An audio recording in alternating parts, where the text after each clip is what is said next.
नमस्कार मैत्रिणींनो, विदर्भ तडकामध्ये तुमचं स्वागत आहे। मी तुमची लाडकी टीना।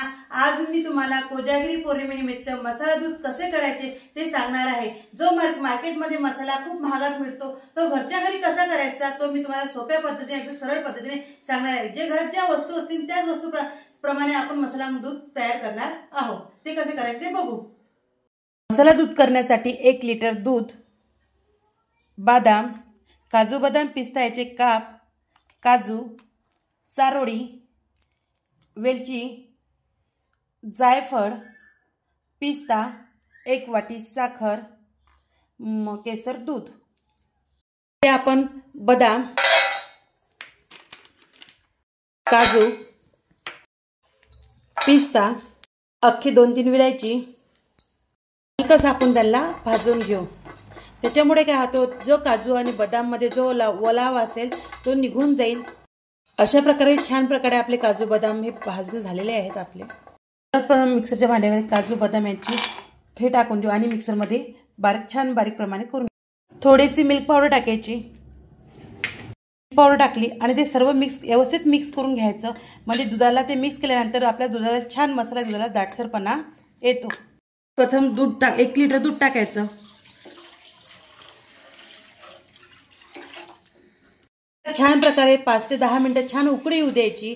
दूध छान मलाईदार असलं पाहिजे, कारण मलाईदार दूध असलं तर लवकर दाटपणा येतो। तर आपल्या दुधाला उकळी आलेली आहे। आपण 3-4 मिनिटे छान प्रकारे त्याची उकळी काढलेली आहे। आता आपण साखर टाकू।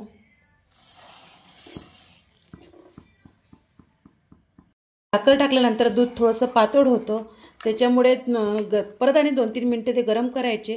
साखर टाकल्यानंतर असं चमचा हलवत राहायचा, त्याच्यामुळे काय होते की साखर तळाला चिटकणार नाही। साखर टाकल्यानंतर छान दुधाला अशी उकळी आली। 2-3 मिनिटं आपण छान दूध उकळून घेतलं। आपण जो मसाला तयार केला आपण तो टाकणार आहोत। त्याच्यामुळे या दुधाला छान दाटसरपणा येणार आहे। मसाला दूध हे बासुंदीसारखं जास्त दाट नसतं, साधारण पातळ असते। आता आपण केसरचं दूध टाकणार आहोत। त्यामध्ये आपण चारोळी टाकणार आहोत, थोडेसे काजू बदामचे काप टाकणार आहोत। अशा प्रकारे आपल्या दुधाला छान उकळी आली आणि छान दूध तयार झालं आपलं। अशा प्रकारे आपलं दूध छान प्रकारे झालं। आपण छान प्रकारे करू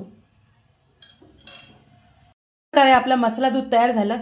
कोजागिरी पौर्णिमेनिमित्त बघा किती सुंदर झालं, किती जाड, किती मलाईदार दूध तयार झालं आपलं।